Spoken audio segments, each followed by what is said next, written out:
Well, that escalated quickly. Hello interwebs, I hope you are all doing well, and for today's video I want to talk about the ongoing backlash towards Project Hail Mary author Andy Weir for his interview that he did last week with famed anti-woke YouTuber Will Jordan, aka better known as The Critical Drinker.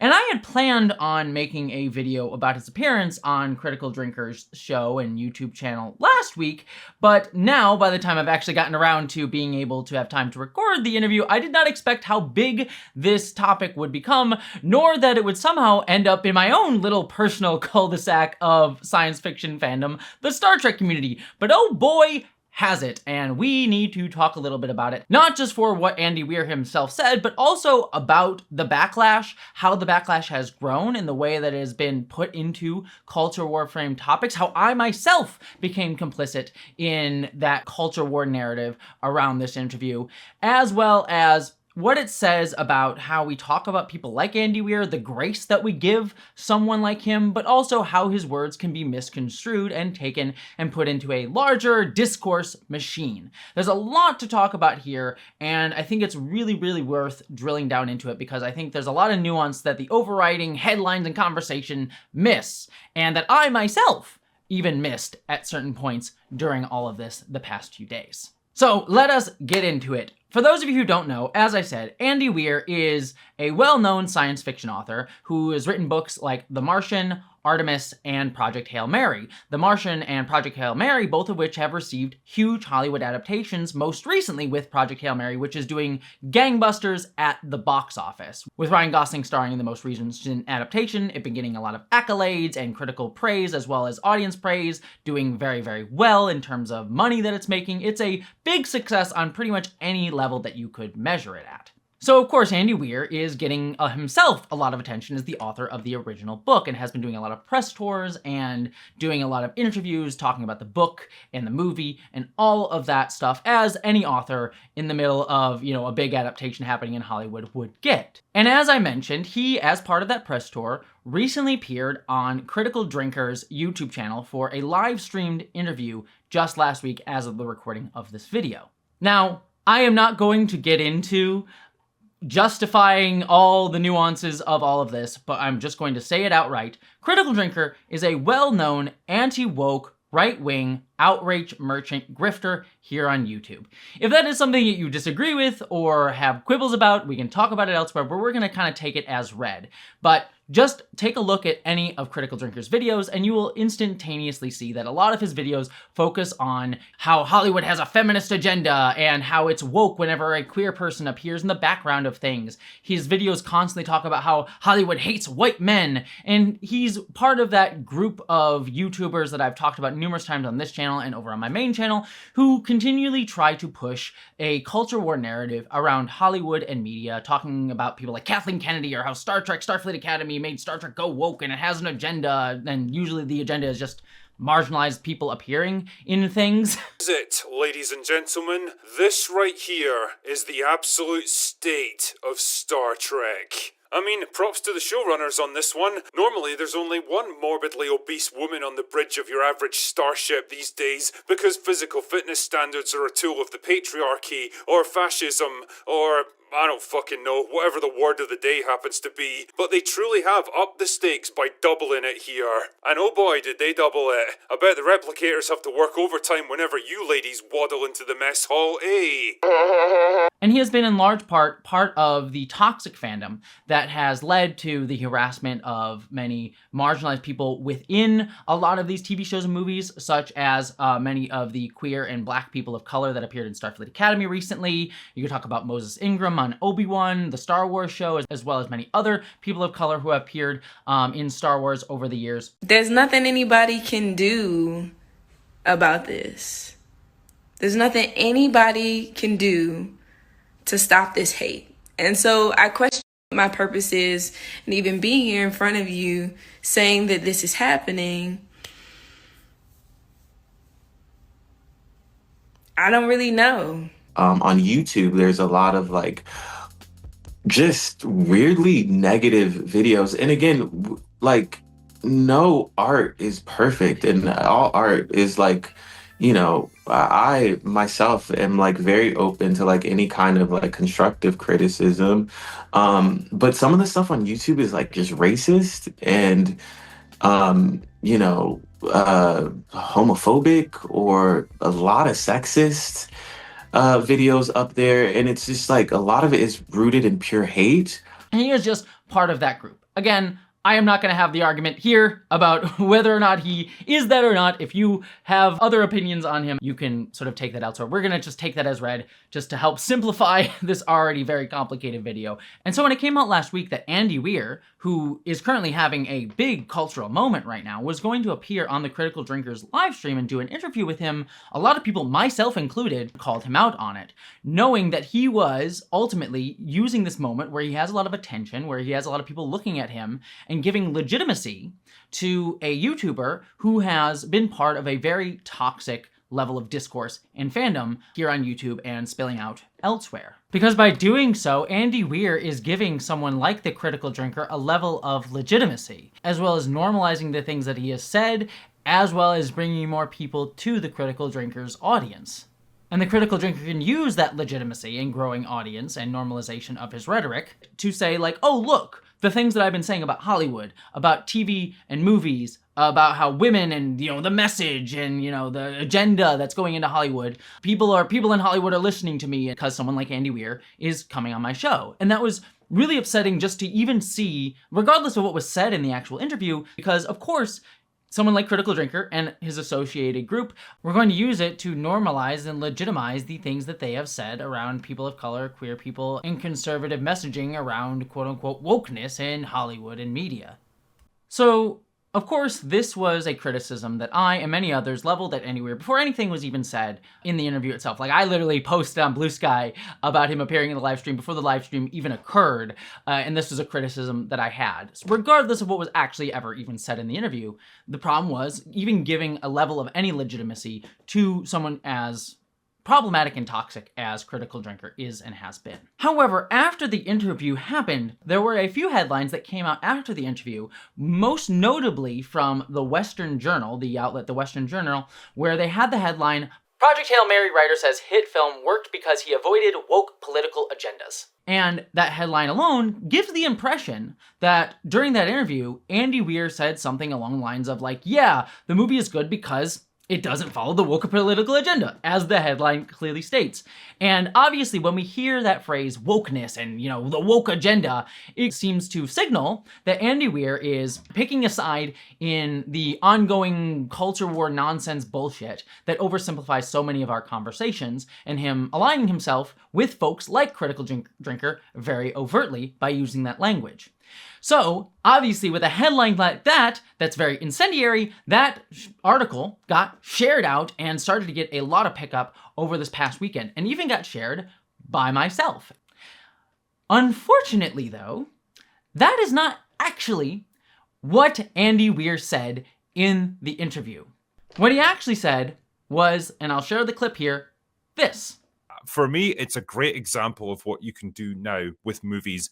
If you're faithful to the source material and you don't insult the intelligence of your audience and give them something really interesting to grapple with, and, dare I say it, don't try and shove like crappy identity politics into it, you end up with a goddamn good movie at the end of it that people just want to watch. And I think you and me are kind of on the same wavelength there when it comes to fiction writing. I never put any politics or messaging in any of my stories at all. There's no, there's no deeper meaning. There isn't even any symbolism. My book, even non-political, there's just no symbolism at all. My books are always just purely to entertain. They're human stories. So what he said there is still not great, and I'll come back to what he actually said in just a minute to analyze it, but he didn't overtly say what the headline of the Western Journal's article said he did. The Western Journal is a very overtly conservative rag. They are very much a conservative paper with an overt intention to try to make incendiary rage bait type of headlines like this to get people to click, to get people to go to their articles, to try to frame an author like Andy Weir in this sort of culture war context. context. It was clearly meant to be click rage bait. And a lot of people started rightfully calling this out and saying that this was intentionally trying to rile up anger at Andy Weir and try to get people to not only click on the article, but start going after Andy Weir and being very critical of him. And this is ultimately kind of an intentional project by a lot of conservative outlets where they take someone like Andy Weir, a figure like Andy Weir, take his quotes in a certain context, especially when they appear on conservative right-wing talk shows like the Critical Drinker, and use his words to give framing like, oh, he's on our side, he's with us. And then what ultimately ends up happening in our very binary, heightened discourse, culture war discourse is people start going out after Andy Weir. Andy Weir ultimately might feel defensive, feel like he's being taken out of context because he is being taken out of context, and then get angry at the people criticizing him because many of those people are criticizing him for things he did not actually say, erasing any of the actual criticism of his real actions that he did do and pressing it all into the same mold, thereby further entrenching him with conservatives who will be like, no, they're being ridiculous, you're with us, you're on our team.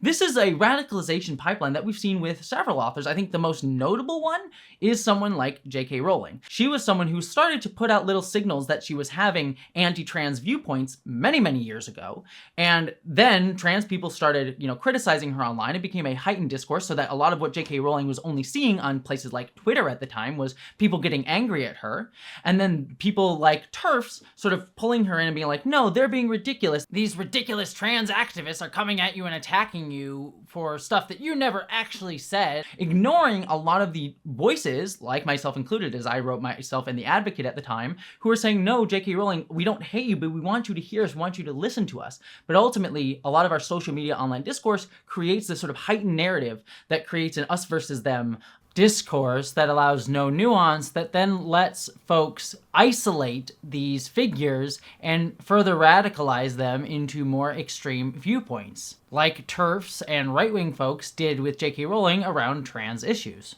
Again, there's a lot more going on with J.K. Rowling and her background and her privilege and all that stuff, but that wasn't a big element of it and how TERF groups work. And a similar thing was happening here with Andy Weir, where you can see how he was sort of being positioned in this cultural narrative so that he would get hopefully further entrenched in sort of the circle of the Critical Drinker and others. And that is ultimately very much a function of these kinds of narratives. And ultimately what that conversation does is erase our ability to have nuanced conversations around this issue. Parker Malloy posted about this very dynamic over on her Blue Sky. And she said, and she kind of rightly pointed out exactly what I was saying here, and the very thing that I myself fell into by sharing the article out without properly sourcing and vetting it, where she said, please stop spreading this rage bait. The quote everyone's angry about crappy identity politics is not from Weir.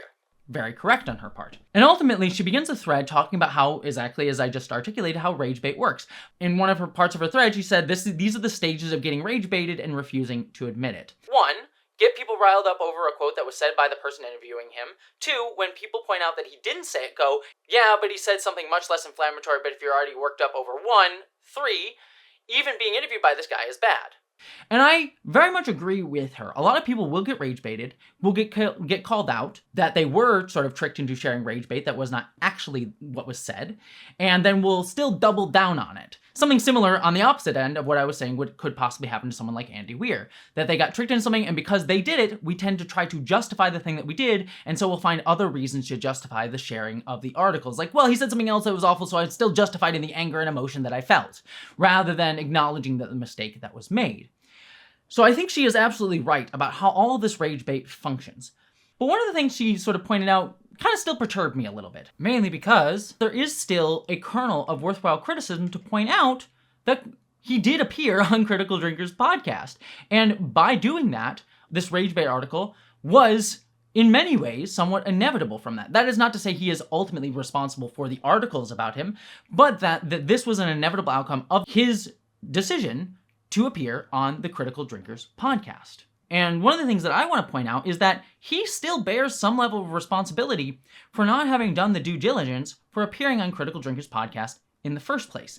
Yet, I ultimately find when we fall into these discourse narratives, that ultimately gets erased. I started seeing, even Parker did this to a degree, people saying, well, look, This appearance on the Critical Drinkers YouTube channel may have just been part of a press tour. Andy Weir may not have known who the Critical Drinker was before he appeared on the show. He may have just had it scheduled by his marketing team and he just popped into the interview and didn't actually know who this guy was.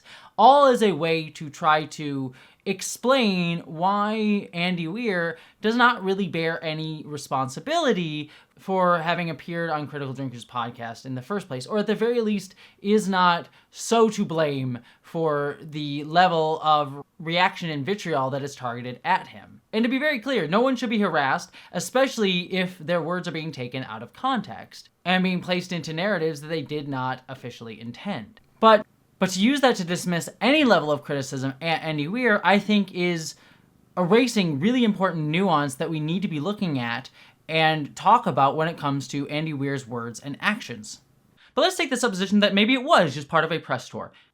His marketing team should have also been the one to check whose podcast he was appearing on. So even if it's not Andy Weir specifically, it is someone who is responsible for him appearing on the show. And that is important because, again, going back to what I said earlier, you are legitimizing someone like Critical Drinker who, frankly, is responsible for some really heinous things that are said on YouTube and helping be part of very toxic and harassing narratives and movements. Someone should have done due diligence. But I also want to point out the presumption that is happening here, that Andy Weir didn't know. That Andy Weir this was just part of a press tour. He didn't know who Critical Drinker was. He had no real idea what was going on. And he just was doing an interview. That's the presumption that many people will make. But it is important to say that we don't really ultimately know how this interview was set up. It could have been Critical Drinker himself reaching out to Andy Weir or his marketing team to set up the interview. Again, in which case, due diligence should have been done. It could have been Andy Weir, who was a fan of Critical Drinker, reaching out to him and saying, "Oh, can I appear on your show?" In which case, that's even worse. And then it also could have been that Andy Weir and Critical Drinker had a mutual conversation and relationship even prior to this interview. And I'll be clear, like, as a YouTuber, I have that sort of relationship with some showrunners. There are some Star Trek showrunners who I know who, whenever a new Star Trek show comes out, I'll reach out to them because I have some DMs or whatever, and I'll be like, "Hey, would you want to appear on the show to talk about X, Y, and Z about the show?" And they'll be like, "Yeah, I'd love to do that. I have other authors and things." As a YouTuber in this space, you tend to develop some of those relationships with some of those people, and that could have also been the case here with Critical Drinker. In which case, it was also worthwhile to point out, like, A, that is bad, but also B, it is Andy Weir still being very culpable for appearing on Critical Drinker's podcast. But again, we do not know any of this. However, as I said before, there are some very telling signs because it appears that Critical Drinker, he posted this photo up on Twitter. It appears he was at some official press event for Project Hail Mary, which again means that he was given some level of legitimacy by someone on the team at Project Hail Mary. Now, again, it could have been a marketing team. It could have been someone reaching out. It could have been someone at whoever, the team at the studio reaching out to him, or it could have been Andy Weir himself. I know any versions of that. I've seen any versions of that. I've had studios reach out to me to invite me to things. I've had showrunners directly say, "Hey, would you come out and come to this thing?" Sometimes I'm able to go myself. Again, we don't know, but there is some level of, like, he was invited to some level of official event. And also, if you watch the interview, while Andy Weir never overtly says, "I'm a big fan of your work, I've been following you forever," he does come across as very familiar with Critical Drinker. In fact, even at one point in the video, when Critical Drinker asks him, "What books are you reading? What do you want to promote? Or who else are you reading?" Andy Weir quite literally says, "Oh, well, I know this guy Will Jordan's written some books." Big Worm says, "Hail, Mr. Weir. My son and I loved your books. My son and I saw the movie yesterday. Did a great job translating it to the screen. Do you have any authors that you recommend? Been reading the Bobbyverse." Well, there's this one guy, Will Jordan. He makes some decent books. Man, I had to pay Andy so much to say that. It's ridiculous. All right, hang on. Yeah, it's in my account now. So I recommend Will Jordan. No. If you're, I presume you're interested in sci-fi recommendations as opposed to, spy thrillers. And again, we don't know for sure. He may have just been being kind to the person he's interviewing, but it gives the impression that he has read Will Jordan's books and is aware of him. Critical Drinker has written some books, very terrible books. They're not great, but it gives the impression that he is aware of him, known him, and has read some of his work. So again, there is a sense of he knows who Critical Drinker is and the kind of guy that he is. And that he still chose to appear on his podcast and journal. But again, we do not know. but he does give that impression of being very aware of who Will Jordan is. And yet, our impulse as a culture is to, well, Andy Weir, he probably didn't know. He probably didn't know. And I'm just going to put this out here. That's a kind of grace that we give to someone like Andy Weir, a well-known, well-liked, white, cisgender dude author. And that is grace that would not be given to, say, a trans person or a person of color or anyone else. That the presumption of innocence would not be given to a more marginalized author in this same situation. So that's at least worth pointing out there, just to throw that out there into the ether. But also, even if that is the case, he's promoting Will Jordan by appearing on his show, and he's even promoting his books. What I ultimately kind of want to come out on this point, and then I'm going to move on to a few other ones and actually talk about what was said during the actual interview, as opposed to all the rage bait around it, is that regardless of whether Weir was the target of intentional misinformation to try to make him look bad and throw him into this culture war, as he was, and that is not directly his fault, he bears some responsibility for his choice to appear on the show and giving legitimacy to a person who would use that appearance to legitimize that narrative, as we quite clearly saw. He bears that responsibility, even if he was unaware in the first place, because he could have done due diligence, and there is very clear evidence that he might have already known the type of person and the type of thing that he was entering into even before, or at least had a chance to be aware of what he was entering into even before, and he's not just, ooh, all innocent, and had no idea what was going on before he popped into that live stream. But let us actually talk about what was actually said in the interview, because multiple things have come out and been the topic of conversation, all leading to Andy Weir himself having to issue an apology to Star Trek franchise showrunner and executive producer Alex Kurtzman, of all people. Again, falling back into my own backyard of Star Trek. But let us go first to that quote that I showed earlier. For me, it's a great example of what you can do now with movies.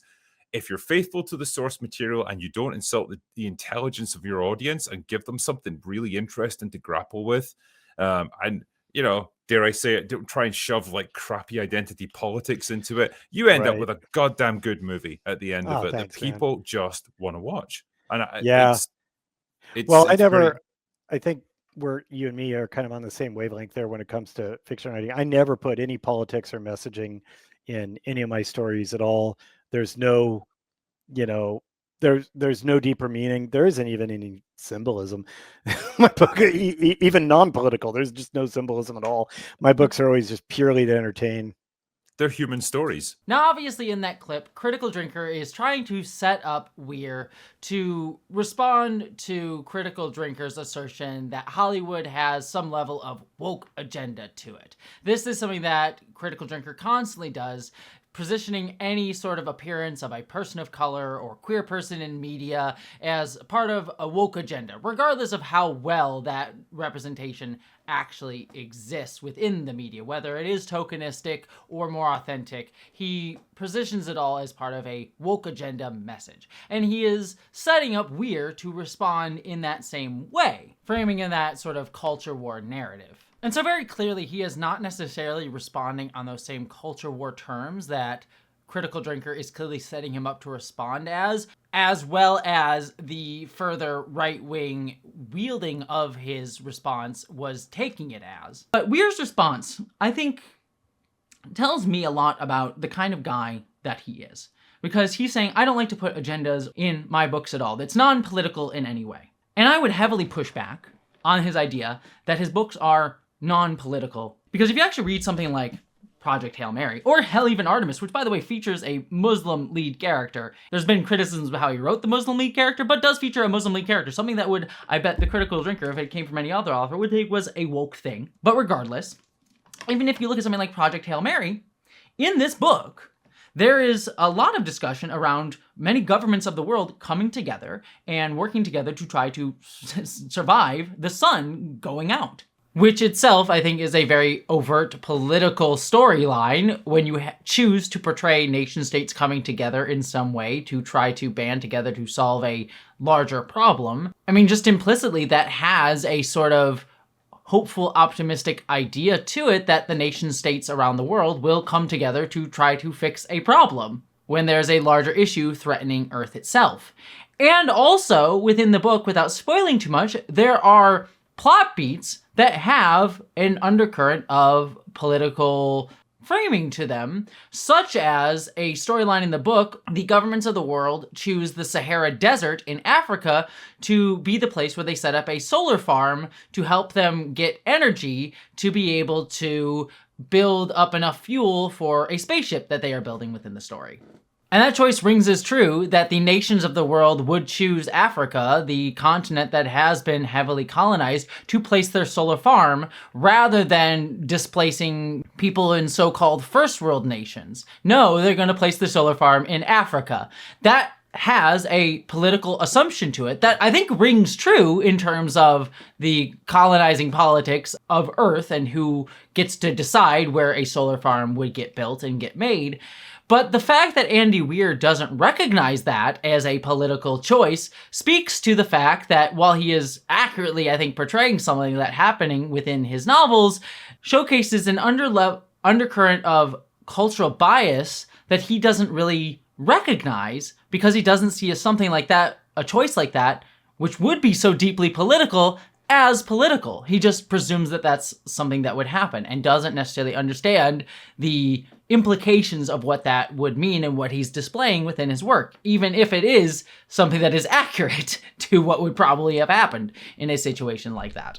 And that is a political thing. He may think it is apolitical, but it is a political choice. Again, I'm not saying if it's right or wrong, but it is political. His books are, in many ways, very political.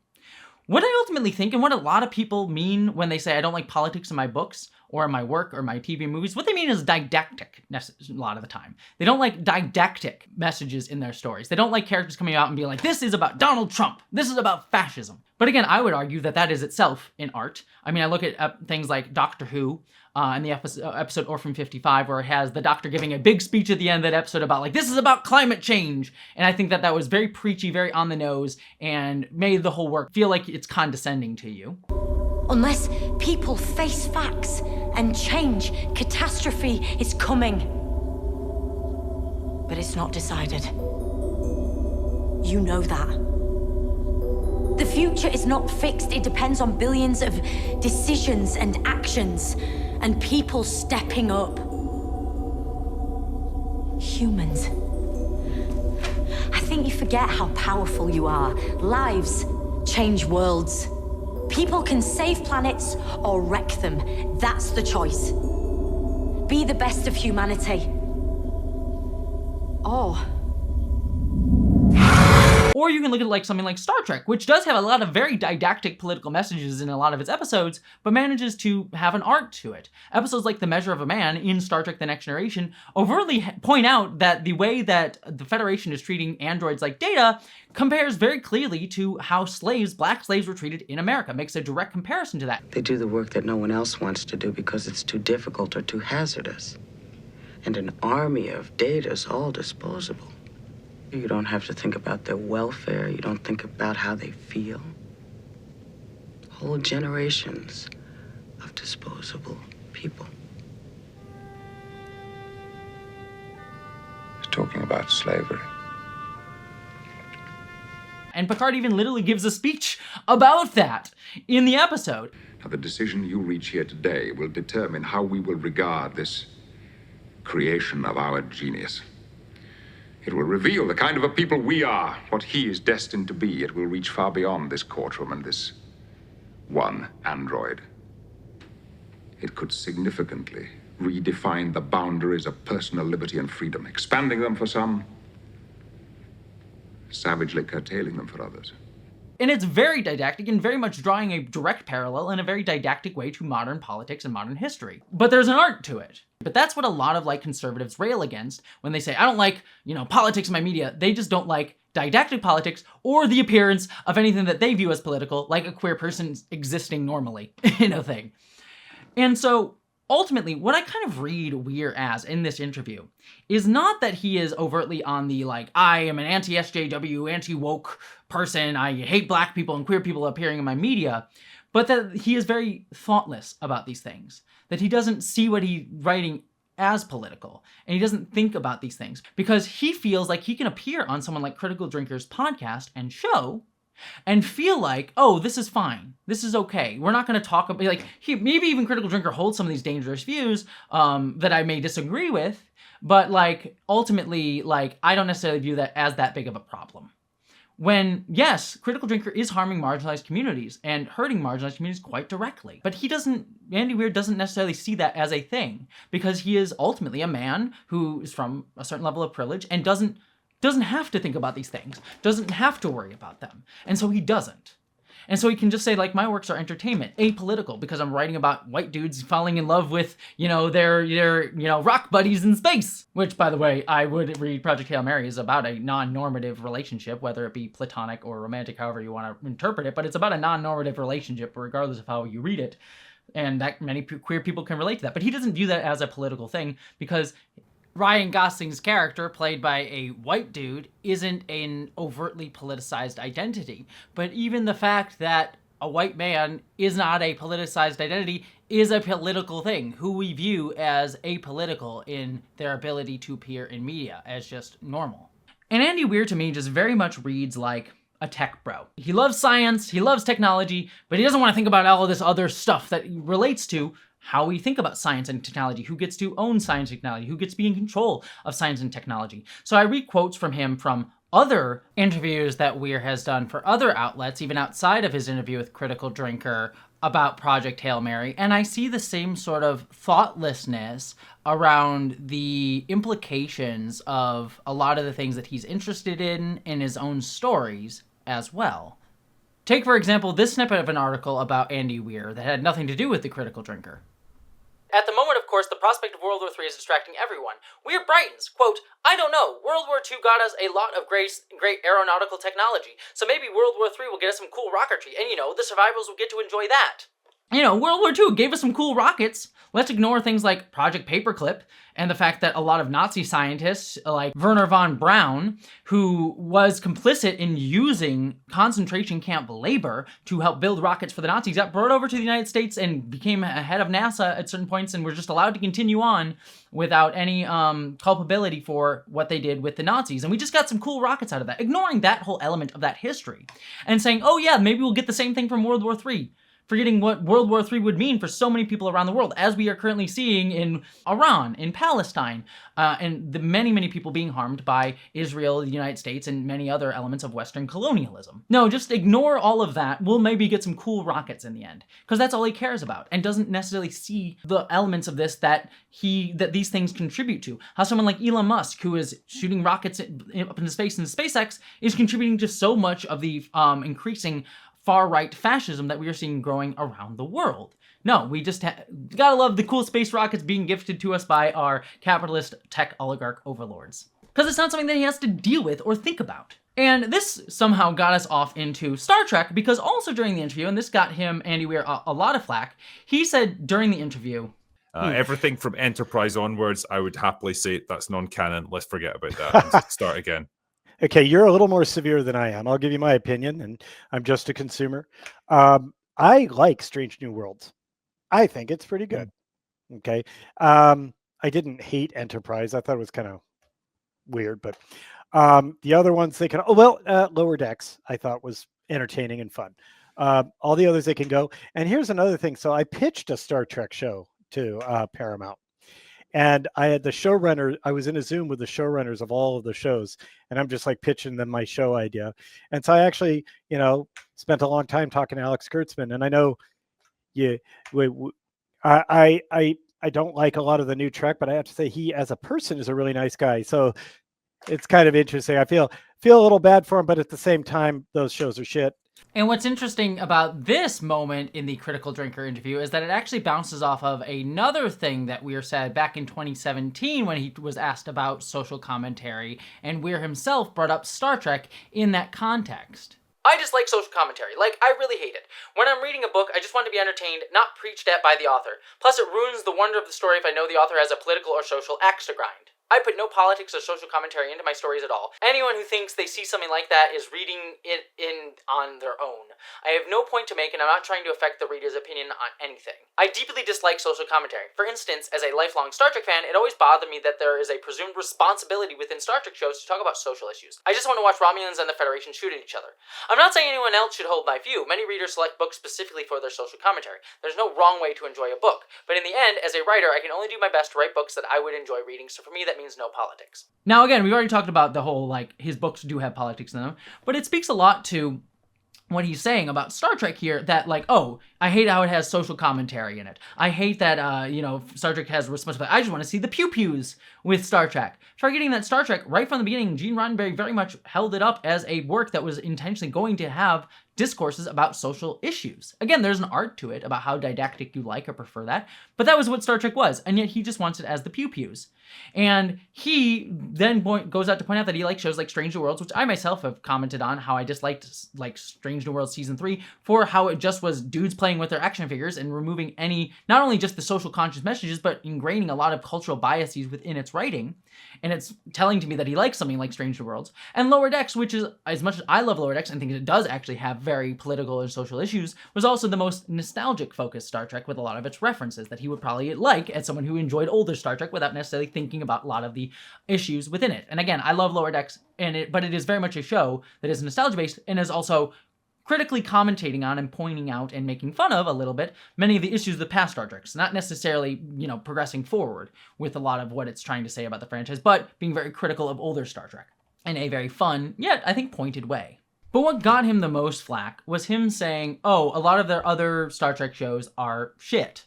And yes, he did go on to say, like, oh, Alex Kurtzman seems like a nice guy, and his comment does come across a little bit as a joke, as like, yeah, their shows are shit because I didn't get my show. And it comes across a little bit like a joke. Like, I didn't get my show that I pitched to Alex Kurtzman and everyone. So, of course, their shows are shit, other than the ones I really like. Like, yes, that's a thing that you can joke about, but as a professional writer, that's very, very rude as someone working in the industry. Especially at a time where Alex Kurtzman's show, Starfleet Academy, has just been canceled and had a harassment campaign targeted at it by the very person that you're interviewing with, Critical Drinker. Of course, that's going to be taken in a certain way, whether or not you intend it as such in a certain way. Critical Drinker was here on his channel repeatedly harassing people from Starfleet Academy and leading a toxic campaign against Starfleet Academy, the show. Regardless of what you think about the quality of the actual show, that was what was happening with Critical Drinker. Whether you agree with him about the level of quality, the way he targeted that criticism was in a very toxic way. And here you are on the channel,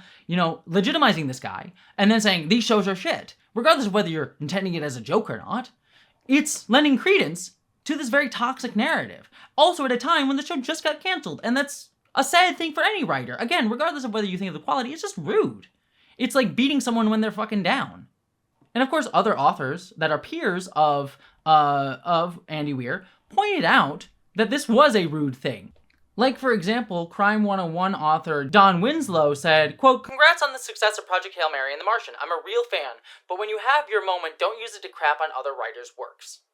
And I agree completely with this. Regardless of whether you like Alex Kurtzman or other modern Star Trek writers' works, like, it's just rude to use your moment where you're in the spotlight to shit on them, especially on a show like The Critical Drinkers, who has been actively part of the harassment campaign towards someone like Alex Kurtzman. It's incredibly rude. And ultimately, it's thoughtless, is ultimately the thing that I think that I want to point out here. And I think that that's just the impression that Andy Weir gives to me.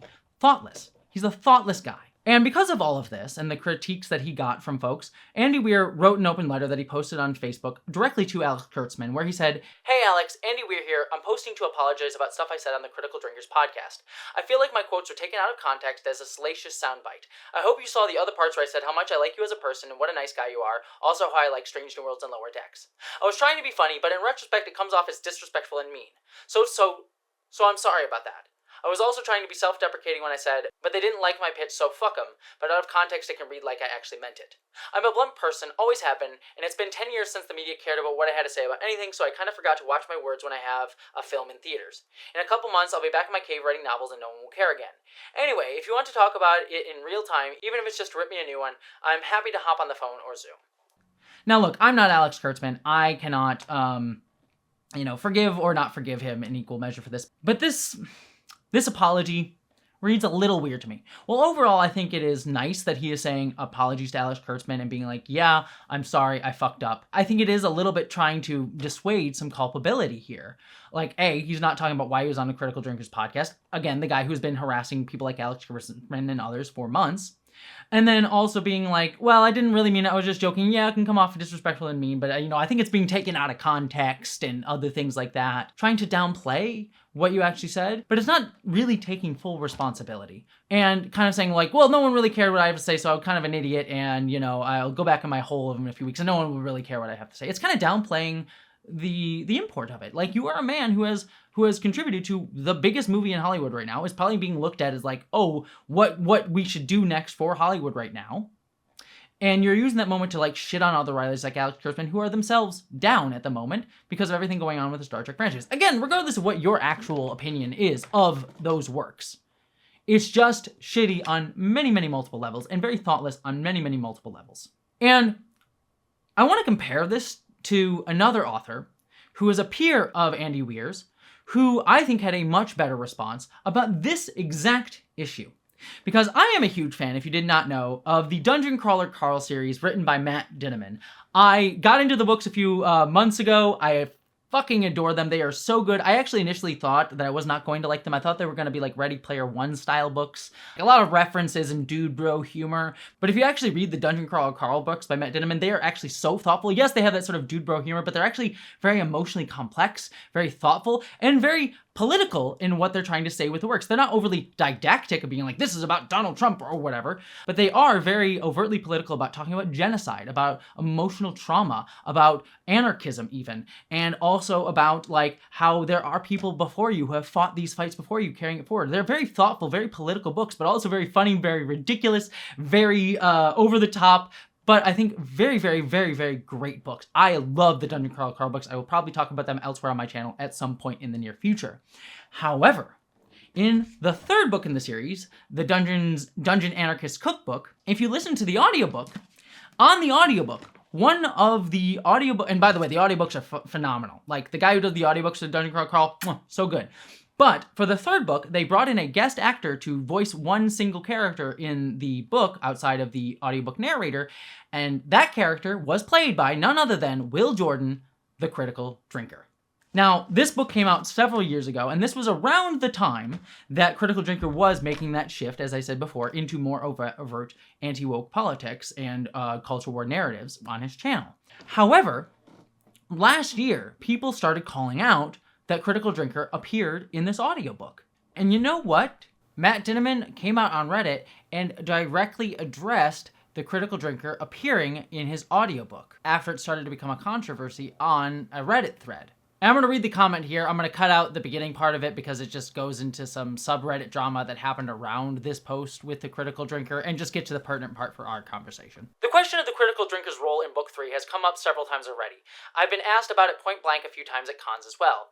I try to avoid talking politics, etc. outside the book itself because I think it's dumb for artists to turn attention away from their art and to shine the spotlight upon themselves. Though I think if people actually read these books along with any of my other works, nothing about anything I'm about to say will come as a surprise. I regret that my books have any association whatsoever with him.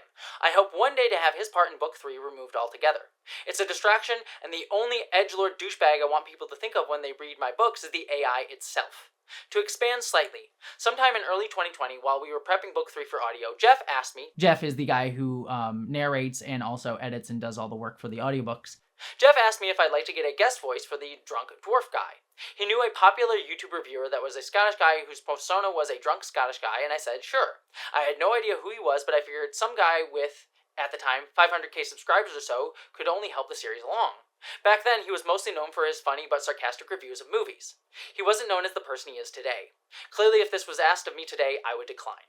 This apology is so much better because he starts off first saying, I regret that my books have any association with him, denouncing Critical Drinker and his views. He accepts full responsibility for Critical Drinker being in the audiobook. He does not say like, oh, it was Jeff's fault or it was someone else's fault and whatever, I didn't know about it. He accepts full responsibility before he gives any level of explanation. And the explanation is not as a way to excuse any level of culpability on his part for Critical Drinker being in there, just offering it as an explanation.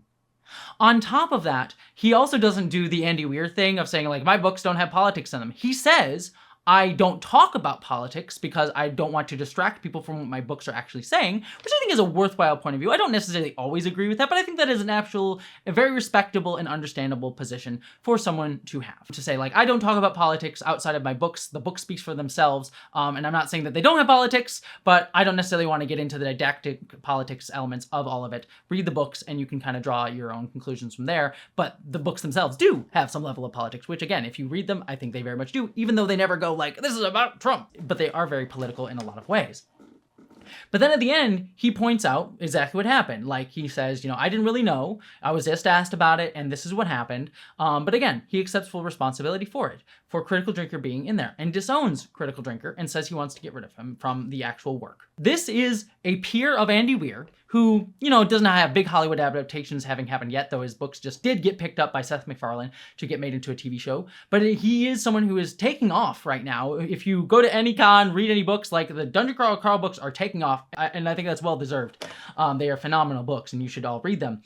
But he was able to denounce someone like the Critical Drinker, whereas Andy Weir goes on his podcast, whereas Andy Weir goes on his YouTube channel, has yet to denounce him, gives him a level of legitimacy, does not take full responsibility for the words that he said on that podcast, and ultimately tries to downplay them overall. All of this before we even get into the possibility that Andy Weir may just be a fan of Critical Drinker to begin with, which is just something we'd have to presume or not. But even beyond whether or not he's an actual fan of the Critical Drinker and follows him, he is still culpable for all of these things that he is not taking any level of responsibility for, or even acknowledging truly.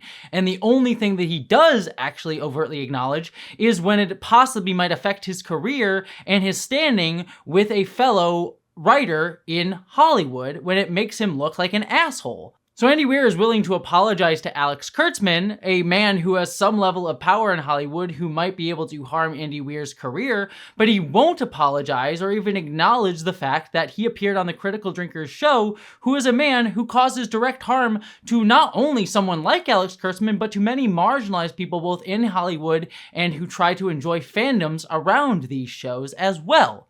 Because Andy Weir, it very much seems to me, is someone who just does not seem to be self-aware or cognizant or even understanding of how his words or his actions or might affect others. And that is especially the case when it comes to queer people, marginalized people, and people of color. And so I think this is a very direct contrast that you can make between Matt Dinniman's response and Andy Weir's response to this entire situation. So yes, to wrap this out, there is a level of, yes, Andy Weir's comments have been taken into a culture war machine and been used in ways to try to frame him as something that he is not, as someone who is more overtly on a right-wing tear, ranting about wokeness in media and things like that. Like, that is not what he is doing. However, he is very thoughtless, clearly, when it comes to talking about these things and about, frankly, his own work. And he does not want to actually think about these things nor accept really any responsibility for the things that he legitimizes, and is just very thoughtless about so many things in our world right now where I don't think people can get away with saying they just aren't thinking about it anymore. I can give some level of respect for someone like Matt Dinniman's like, I don't want to necessarily overtly talk didactically about politics, but you can't be thoughtless about politics, and you can't just say, I bear no culpability or responsibility for the things that I was involved in. It's kind of an asshole move, as Carl would say. So really, at the end of the day, what I'm saying is I'm not here to cancel Andy Weir. I am not here to say you're a bad person if you go out and watch Project Hail Mary or anything like that. I like The Martian. I like Project Hail Mary. I think they're both really good movies. Rocky is my cute little guy. I love him so much. And I want to be very clear, by the way, I am a fan of Project Hail Mary. I have the book right here. I'm even a fan of Andy Weir. I have a signed copy of his book Artemis. Like, you know, I got this way back at Comic-Con in, God, whenever this book came out in 2017, something like that. Like, this is an advanced reader copy that I got at San Diego Comic-Con and got him to sign it because I am a fan of his work. So I'm not saying you're a bad person or you shouldn't go out and consume Andy Weir's work necessarily, though certainly I would understand if you choose not to at this point, given everything Andy Weir has said. Nor am I saying, by the way, that Andy Weir is on the same level as someone like J.K. Rowling, who is more directly and overtly contributing to targeting a marginalized community. But we should be criticizing him for the thoughtless way that he is using his platform and his current level of spotlight surrounding the success of Project Hail Mary, and using that to ultimately give legitimacy and credence to not only horrible people like the Critical Drinker, but the very narratives that people like the Critical Drinker use to harass and target writers like Alex Kurtzman and more marginalized actors and creatives on TV shows like Starfleet Academy or in the Star Wars franchise or elsewhere, as well as those within the fandom who enjoy these works, and especially marginalized and queer people within those fandoms especially. So that is everything I had to say about Andy Weir. I know there's a lot that needed to be said, and I know I kind of reiterated some points, but this is a very complicated topic, and I'm kind of speaking off the cuff about a lot of it. And, you know, if I made this a video essay, I probably could have been clear about it, but so many things to touch on with this, right? So I kind of wanted to make sure I got it all out there. Anyways, what did you think about Andy Weir? What did you think about Project Hail Mary? I'd love to hear all that down in the comments below, if I can speak. And I hope you all, my friends, live long and prosper.